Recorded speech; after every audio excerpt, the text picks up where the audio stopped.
Evangelho de Mateus, capítulo 18, a partir do versículo 23 até o 35, diz-nos o seguinte, palavra do Senhor. Por isso, o reino dos céus é semelhante a um rei que resolveu ajustar contas com os seus servos. E, passando a fazê-lo, trouxeram-lhe um que lhe devia 10.000 talentos. Não tendo ele, porém, com que pagar, ordenou o Senhor que fosse vendido ele, a mulher, os filhos e tudo quanto possuía, e que a dívida fosse paga. Então o servo, prostrando-se reverentemente, rogou: sê paciente comigo e tudo te pagarei. E o senhor daquele servo, compadecendo-se, mandou-o embora e perdoou-lhe a dívida. Saindo, porém, aquele servo encontrou um dos seus conservos, que lhe devia 100 denários, e, agarrando-o, o sufocava, dizendo: paga-me o que me deves. Então o seu conservo, caindo-lhe aos pés, lhe implorava: sê paciente comigo e te pagarei. Ele, entretanto, não quis, antes, indo-se, o lançou na prisão até que saldasse a dívida. Vendo os seus companheiros o que se havia passado, entristeceram-se muito e foram relatar ao seu senhor tudo o que acontecera. Então o seu senhor, chamando, lhe disse: servo malvado, perdoei-te aquela dívida toda porque me suplicaste. Não devias tu igualmente compadecer-te do teu conservo, como também eu me compadeci de ti? E, indignando-se, o seu senhor o entregou aos verdugos, aos torturadores, até que lhe pagasse toda a dívida. Verso 35. Assim também meu Pai Celeste vos fará, se do íntimo não perdoardes cada um a seu irmão. Até aqui, até o versículo 35, que o Senhor nos abençoe e que Ele esteja aplicando a porção lida da sua santa e bendita palavra em nossos corações. Amém. Meus irmãos, minhas irmãs, meus amigos e minhas amigas, relacionamentos pessoais constitui-se em um grande desafio. Nós poderíamos dizer que é uma missão quase impossível, porque, na verdade, quando a gente pensa sobre esse fato, a gente acaba considerando que há, pelo menos em termos, certa contradição. Por quê? Porque quando nós lemos a palavra de Deus, quando nós estudamos as Escrituras Sagradas, a gente percebe que Deus ele fez a cada um de nós uma característica muito peculiar, uma característica muito específica, que é a característica de nós termos que nos relacionar uns com os outros e termos sido feitos para nós nos relacionarmos uns com os outros. Contudo, a gente não pode negar que a realidade ela impõe o seu preço em relação às nossas vidas quando a gente vai em busca desses relacionamentos. E aí a gente fica a se perguntar, e aí a gente fica a se indagar, mas por que é tão difícil conviver? Por que é tão difícil se relacionar com as pessoas? E aqui eu me lembro de uma frase que o pastor Armando, de maneira muito jocosa, ele falava, mas que acabava sendo uma verdade. Ele dizia, abro aspas para pastor Armando: quanto mais me relaciono com gente, mais eu amo os cachorros. Então, é um fato, apesar de ser feito dentro de uma conotação jocosa, mas é um fato que mostra justamente essa realidade, essa difícil realidade dos nossos relacionamentos pessoais. Mas aí permanece a pergunta, mas aí permanece a indagação: mas por que será que é tão difícil? Por que é tão complicado? Por que é quase impossível nos relacionarmos, uma vez que a gente foi feito por Deus para nós nos relacionarmos? Por causa do pecado, meus irmãos. Por causa do pecado, meus amigos. Então, o pecado que está presente nas nossas vidas, ele se manifesta em nossos relacionamentos, e a manifestação dos nossos pecados nos nossos relacionamentos torna, de certa forma, um tanto quanto difícil a convivência com o próximo. Daí a nossa frase inicial, que relacionamentos pessoais constituem-se em um grande desafio para cada um de nós. E é interessante, meus irmãos, meus amigos, que esse princípio que nós estamos a defender, da dificuldade que nós temos de nos relacionar, ele também é visto nos nossos relacionamentos familiares. Pasmem, ele também é visto nos nossos relacionamentos familiares. Por quê? Porque é na intimidade do lar, é na intimidade das nossas casas que nós transparecemos quem de fato nós somos, seja em atitude, seja em palavra. Por isso, não é difícil, dentro do contexto da nossa casa, dentro do contexto do nosso lar, magoar e ser magoado, ferir e ser ferido. E aí, cada um de nós de per si pode testemunhar vários casos, vários exemplos dessas experiências negativas que nós experimentamos não fora, não na igreja, muito embora isso seja realidade também, mas que a gente experimenta dentro da nossa própria casa, dentro do nosso próprio lar. E diante disso, pergunta-se, o que fazer? O que fazer? Como nós resolvermos as tristezas? Como nós resolvermos as decepções? Como nós resolvermos as mágoas em relação àqueles que nos ferem, pessoas que estão tão próximas a nós, que na verdade nós as amamos. Como? A Bíblia, meus irmãos, a Bíblia, meus amigos, nos dá uma saída simples, porém desafiadora. Uma saída simples, porém desafiadora. Ou seja, para que a gente possa resolver esses conflitos, para que a gente possa resolver essas dificuldades, para que a gente possa suplantar essas tristezas, para que a gente possa vencer essas decepções, nós precisamos, meus irmãos, nós precisamos, meus amigos, praticar o perdão. É simples, conforme nós falamos, porém é muito desafiador mesmo.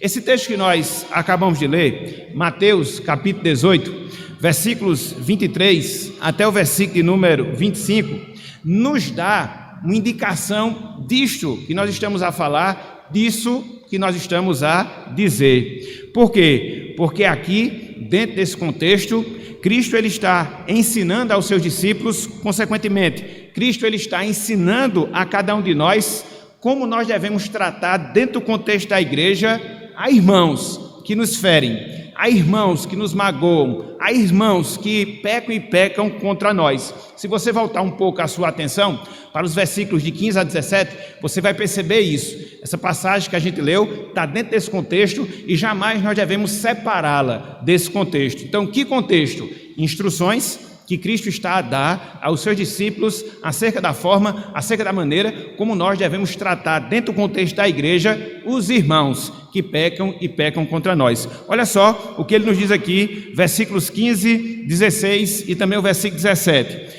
Cristo assim fala: se teu irmão pecar contra ti, vai arguí-lo entre ti e ele só. Se ele te ouvir, ganhaste a teu irmão.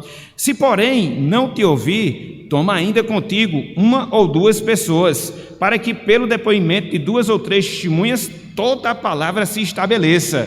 Versículo 17. E se ele não os atender, dize-o à igreja. E se recusar ouvir também a igreja, considera-o como gentio e publicano. Então, diante desse ensino que Cristo havia dado aos seus discípulos, repito, acerca da forma como o irmão culpado deveria ser tratado dentro da igreja, isso levantou, meus irmãos, meus amigos, um questionamento por parte do apóstolo Pedro. E qual foi o questionamento?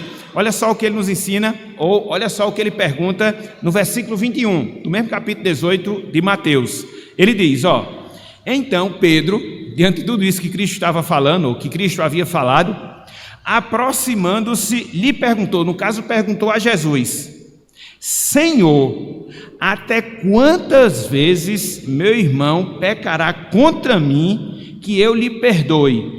Até 7 vezes? É interessante que dentro dessa pergunta, Pedro ele limita, a quantidade de perdão.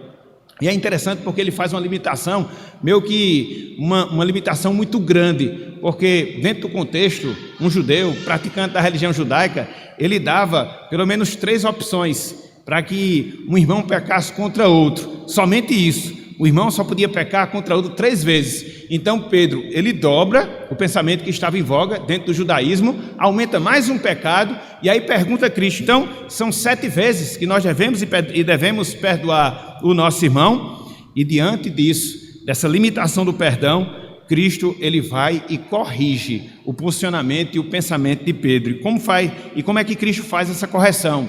Versículo 22, Cristo responde, respondeu-lhe Jesus, não te digo até 7 vezes, o que já excedia muito a prática do judaísmo, mas até 70 vezes 7, mostrando a abundância que deve existir no exercício, na prática do nosso perdão. Então, diante disso, meus irmãos, diante disso, meus amigos, eu queria que nessa oportunidade nós considerássemos essa parábola que nós temos aqui diante de nós.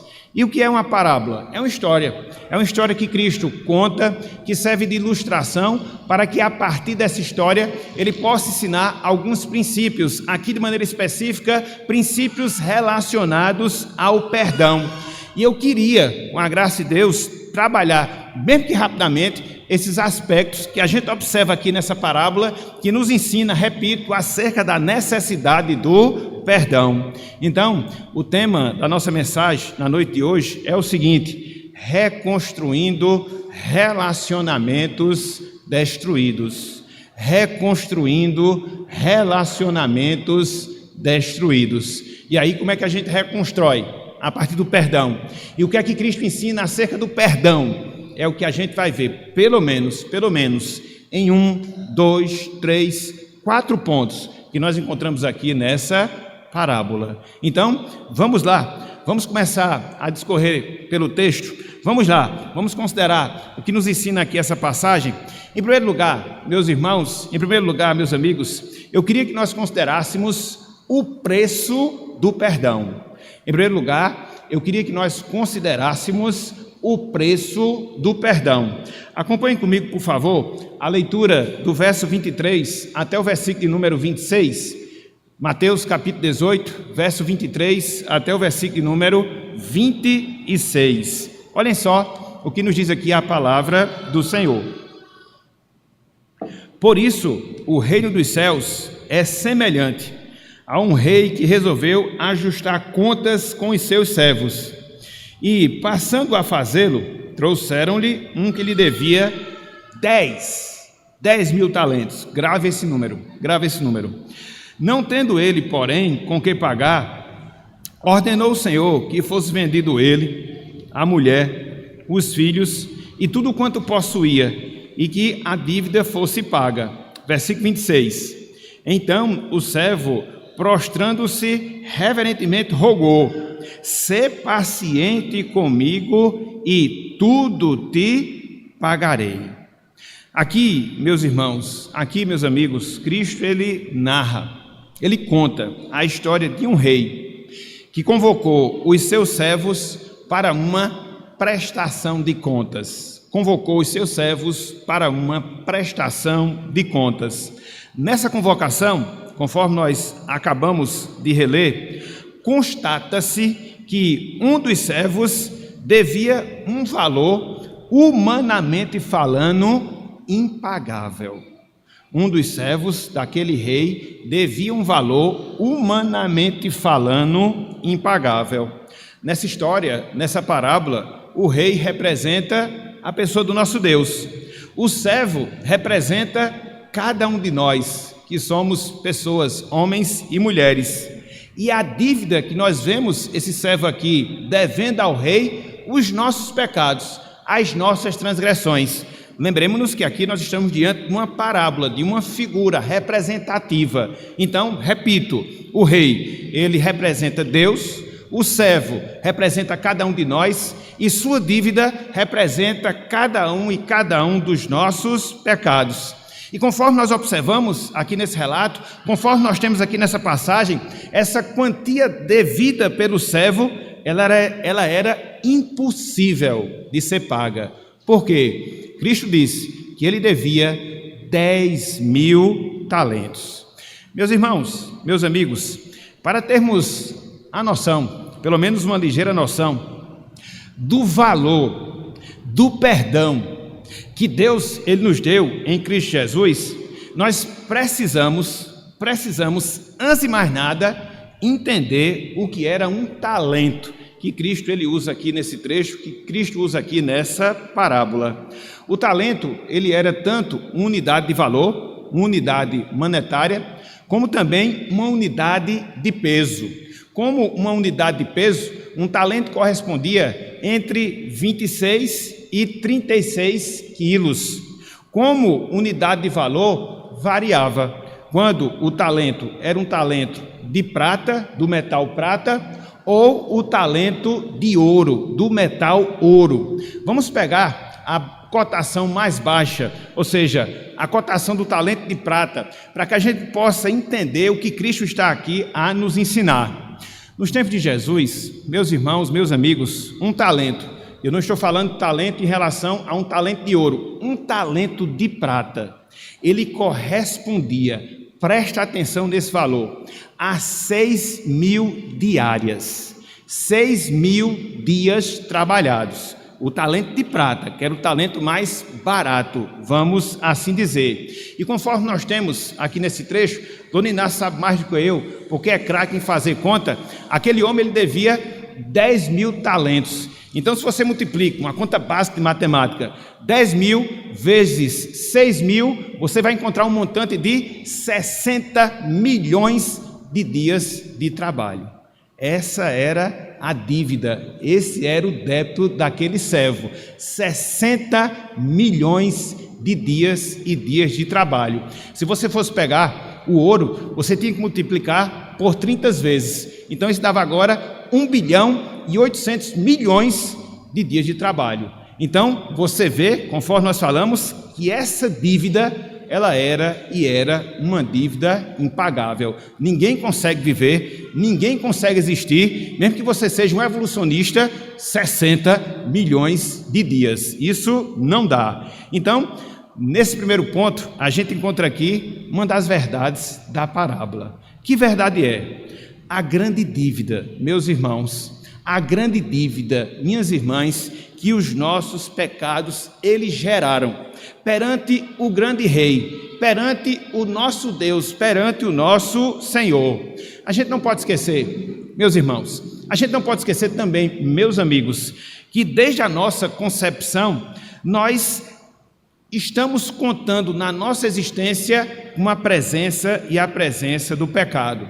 Aí nós nascemos, aí nós nos desenvolvemos e aí, na medida em que nós vivemos essa vida, esse pecado, essa natureza pecaminosa vai se manifestando em palavras contrárias à vontade de Deus, em pensamentos que colidem com o propósito do Senhor, em ações que não correspondem à vontade de Deus em relação às nossas vidas. Então, é uma série, vamos assim dizer, de pecados que a gente comete ao longo da vida e isso se constitui num débito impagável que nenhum de nós, humanamente falando, tem condição de quitar perante a pessoa de Deus, perante a pessoa do Senhor. Essa é a primeira verdade, que jamais a gente deve esquecer, que jamais a gente deve desconsiderar nesse texto que nós temos aqui, nessa parábola que Cristo conta. O preço do perdão foi muito grande, mas foi muito grande mesmo, humanamente falando, impossível de ser pago. Então, diante disso, meu irmão, diante disso, minha irmã, fica uma lição que jamais nós devemos esquecer em relação às nossas vidas e que nos auxilia muito, sobretudo nos auxilia no exercício da prática do perdão tão necessário ao longo da nossa vida, não só no nosso relacionamento familiar, mas também no nosso relacionamento eclesiástico, mas também no nosso relacionamento no trabalho, enfim, em todas as áreas da nossa vida, da nossa existência nessa vida. Então, qual é essa lição? Avalie, meu irmão, avalie, minha irmã, o débito que você tinha com Deus, a dívida que você tinha com o Senhor. Muitas vezes a gente tem certa resistência em perdoar o nosso próximo, porque nós perdemos a noção de quem nós éramos e daquilo que nós havíamos feito contra Deus, contra a sua santidade, contra a sua palavra, antes de Deus liberar para nós o seu perdão. Se você for fazer uma leitura em vários textos da Bíblia, ela vai descrever a situação desgraçada na qual nós nos encontrávamos e em que nós não merecíamos nada. Muito pelo contrário, o nosso débito ele era altíssimo e impagável aos olhos do Senhor. E a gente deve aprender isso, meus irmãos. A gente deve aprender isso, minhas irmãs, que muitas vezes a gente tem essa resistência, muitas vezes a gente tem essa dificuldade em perdão, porque muitas vezes nós temos uma visão muito elevada de nós mesmos, daquilo que nós somos, daquilo que nós fazemos, e nos sentimos superiores aos outros, e por isso nós temos dificuldade quando os outros, eles pecam e pecam contra nós. A gente deixa de considerar o débito que nós tínhamos com Deus, a conta que era imposta em relação aos nossos pecados contra o Senhor. E essa parábola nos ensina que não era qualquer dívida, que não era qualquer débito, não, muito pelo contrário, humanamente falando, era uma dívida impagável.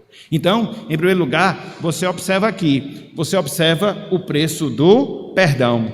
Mas não só isso. Em segundo lugar, você também enxerga o caráter do perdoador.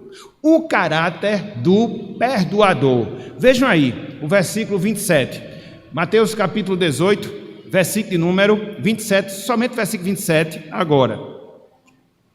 Diz o seguinte: e o Senhor daquele servo, compadecendo-se, mandou embora e perdoou-lhe a dívida.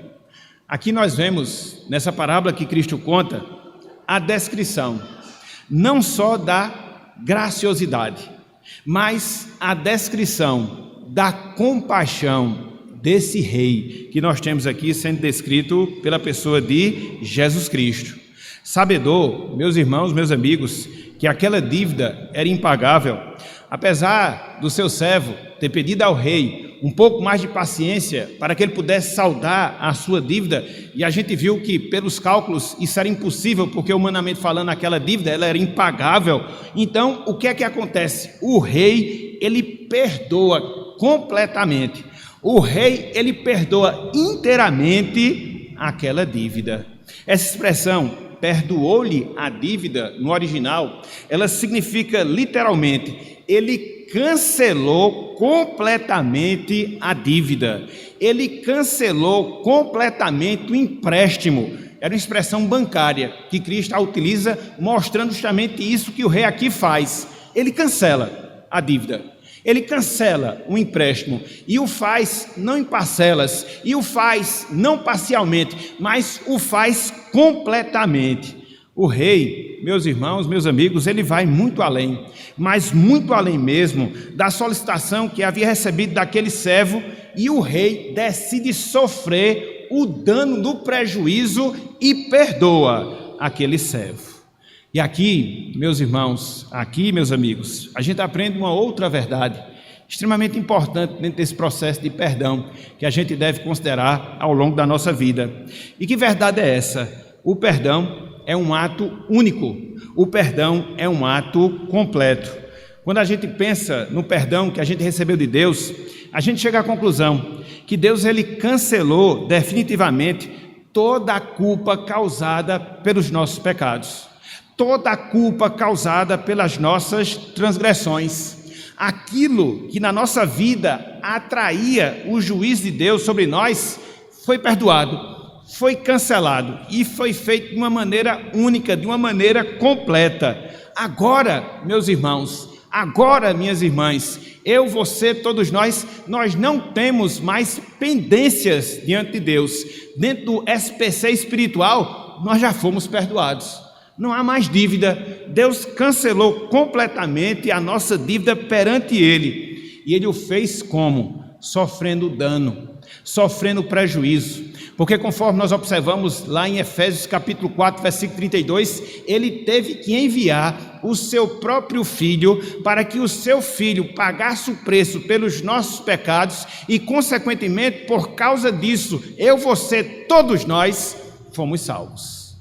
No perdão, alguém sai perdendo. No perdão, alguém sai no prejuízo.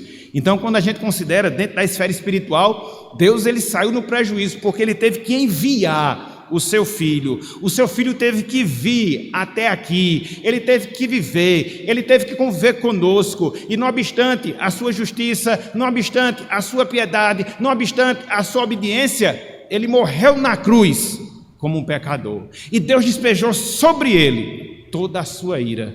Tanto é que o próprio filho, quando estava lá na cruz, chegou para Deus e disse: Deus meu, por que me desamparaste? Ele viveu um inferno ali na cruz. Para quê? Para que a minha, a sua, a nossa dívida, ela fosse perdoada. Louvado seja o nome do Senhor. Então, diante disso, meus irmãos, diante disso, minhas irmãs, o que é que fica para nós em termos de compromisso? O que é que fica para nós em termos de desafio? Que nós devemos, ao longo de toda a nossa vida, declararmos a graça e a misericórdia de Deus que foram derramadas sobre a nossa vida. Essa é uma das razões, meus irmãos, esse é um dos motivos, minhas irmãs, pelos quais semanalmente nós nos reunimos para louvar e para adorar a Deus. Adoramos a Deus por aquilo que Ele é, louvamos a Deus por aquilo que Ele faz, e dentre várias coisas que Deus nos fez, Ele nos perdoou na pessoa de Cristo Jesus. É por isso que jamais, salvo aquelas condições justificáveis, a gente não pode se omitir de estar no templo, declarando a graça, declarando a misericórdia, declarando a bondade, declarando o amor, declarando a benignidade de Deus em relação às nossas vidas, e por isso nós estamos aqui.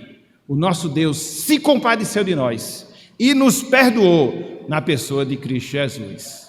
Declare isso, cante isso, proclame isso e faça disso o conteúdo da pregação do Evangelho na sua vida. Então, em segundo lugar, o que é que a gente observa? A gente observa o caráter do perdoador. No primeiro momento você tem o preço do perdão, no segundo instante nós acabamos de ver o caráter do perdoador, mas não só isso. Em terceiro lugar, meus irmãos, meus amigos, observemos a resistência em perdoar. Acompanhe conosco a leitura dos versos 28 até o versículo número 30, Mateus 18, verso 28 até o versículo número 30. Diz o seguinte a palavra do Senhor: saindo, porém, atentem, para essa conjunção adversativa, saindo, porém, aquele servo encontrou um dos seus conservos que lhe devia 100 denários. Pega esse valor aqui, 100 denários. E, agarrando-o, o sufocava, dizendo: paga-me o que me deves. Então o seu conservo, caindo-lhe aos seus pés, lhe implorava: sê paciente comigo e te pagarei. Versículo número 30. Ele, entretanto, não quis, antes, indo-se, o lançou na prisão até que saldasse a dívida. Aqui, meus irmãos, aqui, meus amigos, o Senhor Ele narra a atitude contraditória de alguém que recebeu o perdão e de alguém que não exerceu o perdão. Isso não é uma contradição? Alguém recebe um perdão, e não foi qualquer perdão, e não é capaz de exercer o perdão. Ele recebe, porém ele não exerce o perdão. Observe que nesse caso aqui, o valor que aquele conservo devia ao servo era um valor irrisório, literalmente falando. O texto nos diz que ele devia 100 denários. 100 denários correspondia a 100 dias de trabalho, 100 diárias de trabalho. Estão lembrados qual era o débito que ele tinha com o rei? 60 milhões de dias de trabalho. Ele recebe um perdão de 60 milhões de dias de trabalho e ele é incapaz de perdoar uma dívida de 100 dias de trabalho. É completamente desproporcional. Mas a ideia é essa que o Senhor Jesus Cristo aqui quer nos mostrar. É justamente isso, que ele foi contraditório na sua postura, na sua atitude. É interessante porque, além do contraditório, ele foi indiferente à súplica do seu conservo. Quando a gente lê o versículo 29, o seu conservo se dirige para aquele servo e diz: "Sê paciente comigo". Se você observar, lá no versículo 26, foi o mesmo clamor que ele fez ao rei. Ele também escuta esse mesmo clamor, porém, ele não age igual o rei. Muito pelo contrário. Aquele servo, ele agiu com crueldade, porque conforme nós vimos, ele mandou seu devedor para a cadeia. E uma vez que o seu devedor estava na cadeia, como é que ele iria pagar a dívida? Como é? Porque você só pode pagar uma dívida se trabalhar. Se você está recluso em uma prisão, você fica incapacitado de pagar a dívida, a não ser que outro venha e pague, mas você mesmo não. Então, o que é que a gente vê? O perdão recebido não é o perdão concedido. O perdão recebido não é o perdão recebido. Meus irmãos, minhas irmãs, meus amigos, minhas amigas, aqui você aprende uma outra verdade. Aqui você aprende um outro princípio, extremamente importante dentro dessa matéria de perdão, conforme nós estamos a colocar. Ou seja, a resistência na liberação do nosso perdão revela a nossa ingratidão, revela a nossa crueldade, revela a nossa dureza de coração. Não esqueça disso. Não esqueça disso. A resistência na liberação do perdão revela a nossa ingratidão, revela a nossa crueldade, revela a dureza do nosso coração. Aquele servo, ele não entendeu a grandeza do perdão que ele havia recebido do rei. Ele é ingrato porque ele não retribui aquilo que ele experimentou. Ele é cruel, pois não deu chance do seu devedor lhe pagar. Ele foi duro porque ele não se compadeceu com o clamor daquele conservo. Então a gente vê pelo menos essas três atitudes da parte dele: a ingratidão, a crueldade, bem como a dureza de coração. Diante disso, meus irmãos, diante disso, minhas irmãs, nós temos aqui uma lição de ordem prática para cada um de nós. E que lição é essa? E que desafio é esse? Meu irmão, minha irmã, considere o que significa negar perdão ao nosso próximo. Considere o que significa negar perdão ao nosso próximo. Em última instância, irmãos e irmãs, consiste em nós desprezarmos, fazermos pouco, tratarmos com indiferença a compaixão que Deus revelou para cada um de nós. É nós nos colocarmos como carrasco de quem chega para nós pedindo o nosso perdão, pedindo a nossa compaixão.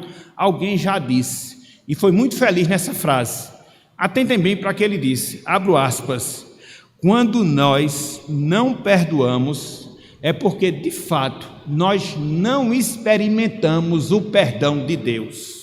Quando nós não perdoamos, é porque nós não experimentamos de fato o perdão de Deus em relação à nossa vida. Isso é sério, e isso é uma verdade, uma grande verdade, uma triste verdade, que muitas vezes acaba caracterizando a nossa vida. Então, num terceiro momento, o que é que a gente observa?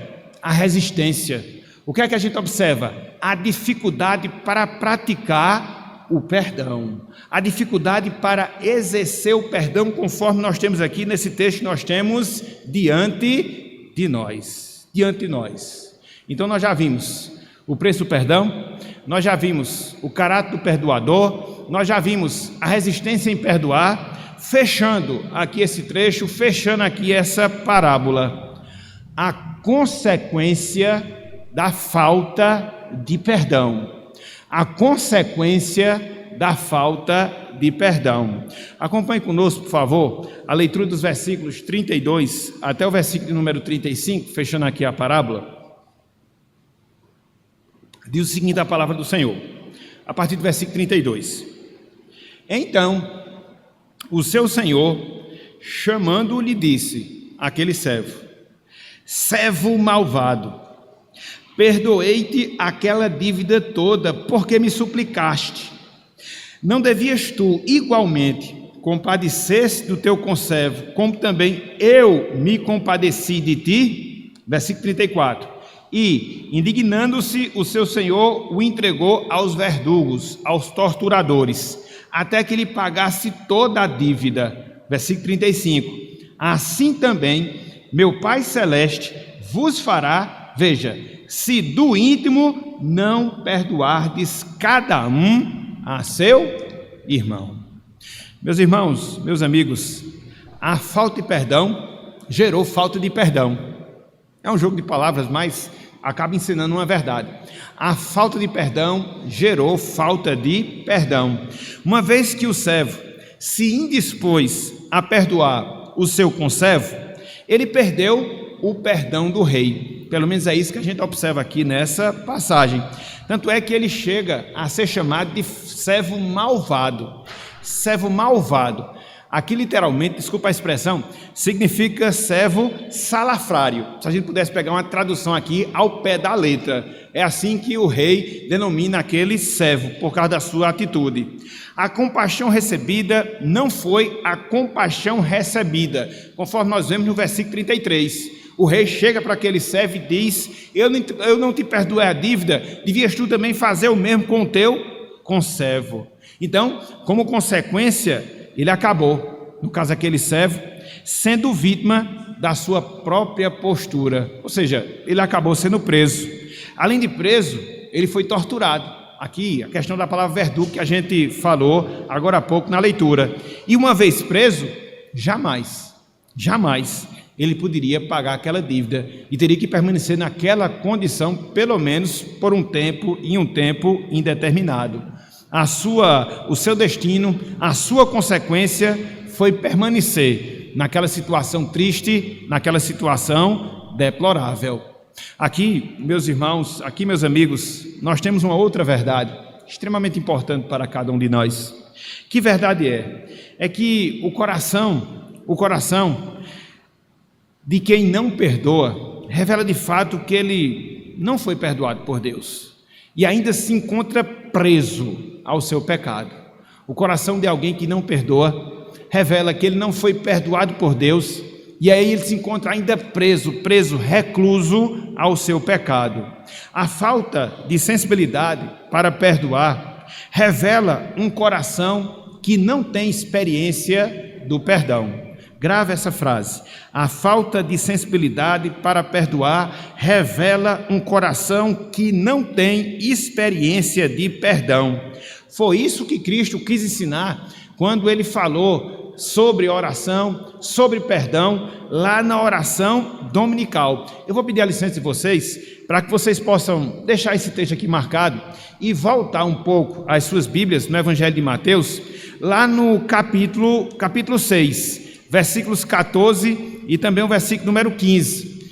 Cristo ele havia acabado de ensinar o modelo de oração que a gente deve fazer, a chamada oração dominical. Aí no finalzinho ele mostra algo interessante que aponta para isso, ou seja, que uma vez que nós resistimos ao perdão, isso indica que ainda nós não experimentamos o perdão. Olha só, versículo 14, versículo 15 de Mateus capítulo 6, Cristo assim nos diz: porque, veja, se perdoardes aos homens as suas ofensas, também vosso Pai Celeste vos perdoará. Versículo 15: se, porém, não perdoardes os homens as suas ofensas, veja, tampouco vosso Pai vos perdoará as vossas ofensas.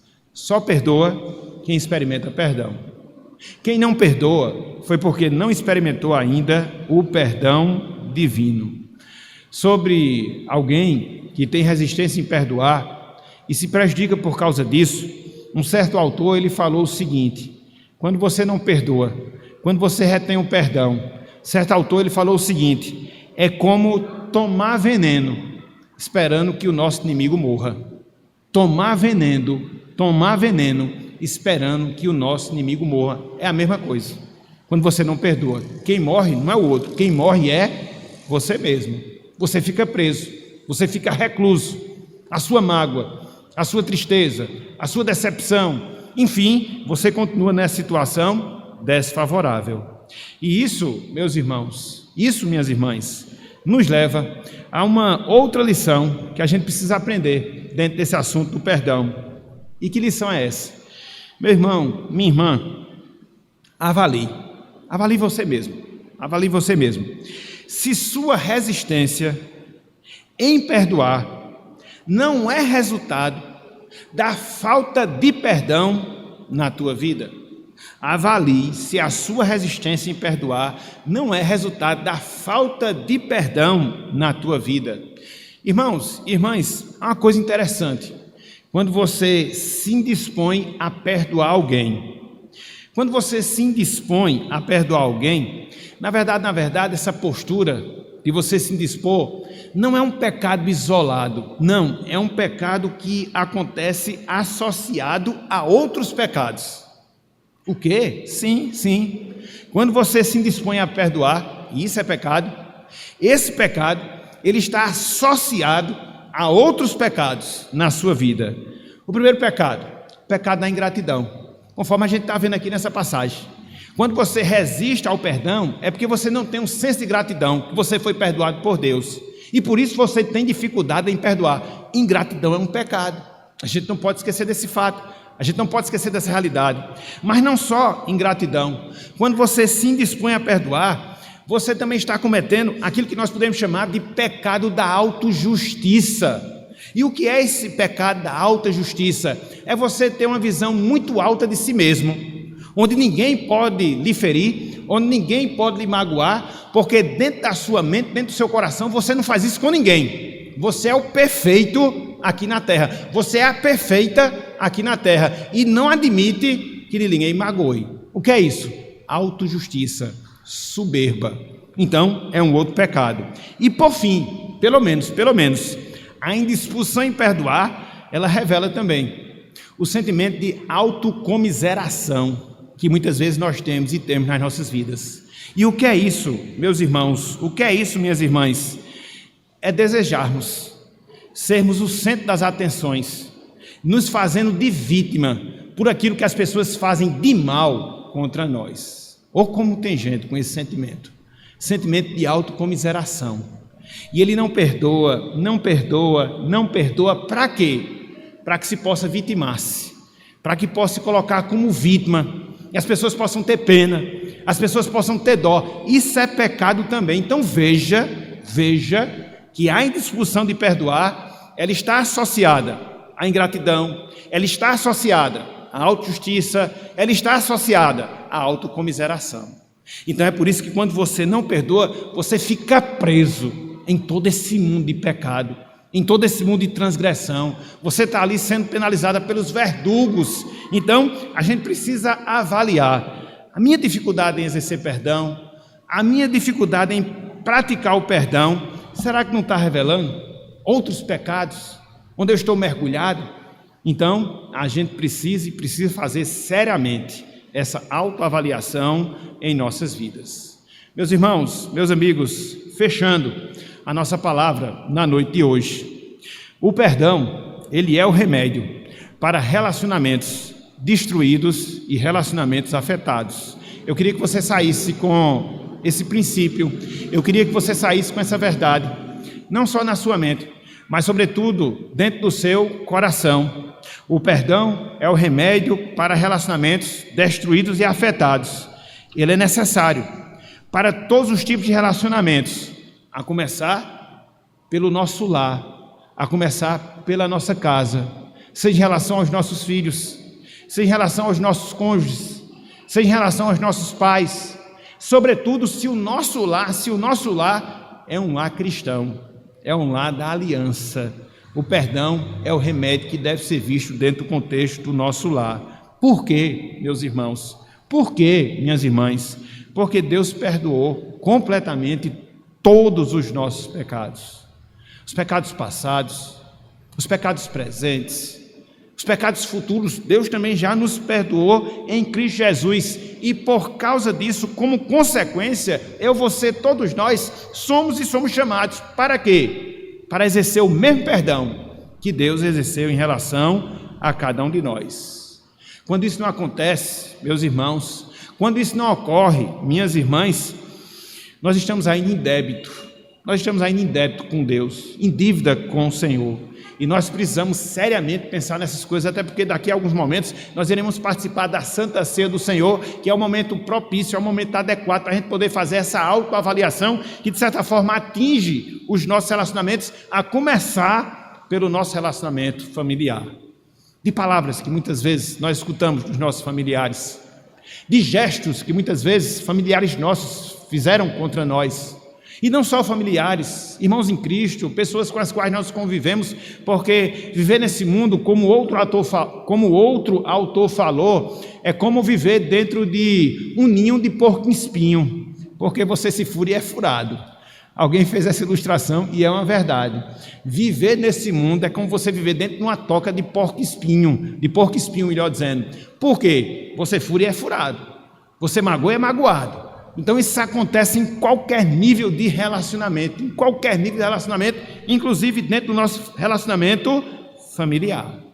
Então pensemos nisso, meus irmãos, pensemos nisso, minhas irmãs. Mas eu queria fechar a nossa mensagem na noite de hoje, me dirigindo àquelas pessoas que ainda não foram salvas, me dirigindo àquelas pessoas que ainda não experimentaram o perdão de Deus. Meu amigo, minha amiga, não perca a oportunidade, não perca o privilégio de receber o perdão de Deus na tua vida. Ele é o Rei, conforme nós vimos aqui nessa parábola, que perdoa todas as nossas dívidas milionárias, dívidas bilionárias, se o caso acontecer, Ele perdoa. E por que Ele faz isso? Por que Ele perdoa? Porque Ele é compassivo, Ele é misericordioso, Ele é bondoso, Ele é benigno, Ele é amoroso, Ele possui todas essas qualidades que são aplicadas ao fato de Ele estar sempre nos perdoando.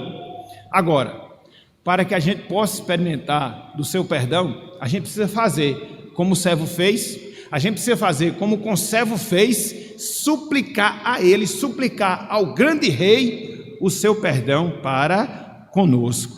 E uma vez que a gente experimenta desse perdão, uma vez que esse perdão é realidade em nossas vidas, a gente vai perceber a grande mudança de vida pela qual nós iremos passar. E essa grande mudança de vida pela qual nós iremos passar, fruto do perdão de Deus, vai fazer com que nós procedamos, com que nós possamos agir agora como verdadeiros filhos de Deus, inclusive no exercício do perdão. Por quê? Meu amigo, minha amiga, pecado perdoado é pecado concedido. Perdão recebido é perdão distribuído. Então, é assim que também vai se dar na sua vida, é assim que também vai se dar na sua existência. Então, aproveita essa oportunidade, aproveita esse momento, peça o perdão de Deus, receba o perdão de Deus, experimente o perdão de Deus e pratique o perdão de Deus em sua vida. E você vai ver, e você vai verificar, e você vai experimentar que você vai ser de fato uma pessoa bem-aventurada. Não só com seu relacionamento com Deus, ajeitado, consertado, reparado, mas também com condições reais de você reparar os demais relacionamentos humanos que você tem aqui nessa existência. E dessa forma, e dessa maneira, viver do agrado do Senhor, viver para a glória de Deus. Então, meus irmãos, meus amigos, que o nosso Deus perdoador, que o nosso Deus misericordioso, que o nosso Deus compassivo, que nos perdoou em Cristo Jesus, esteja aplicando em nós a sua santa, a sua bendita, a sua maravilhosa palavra, em nome de Jesus. Amém.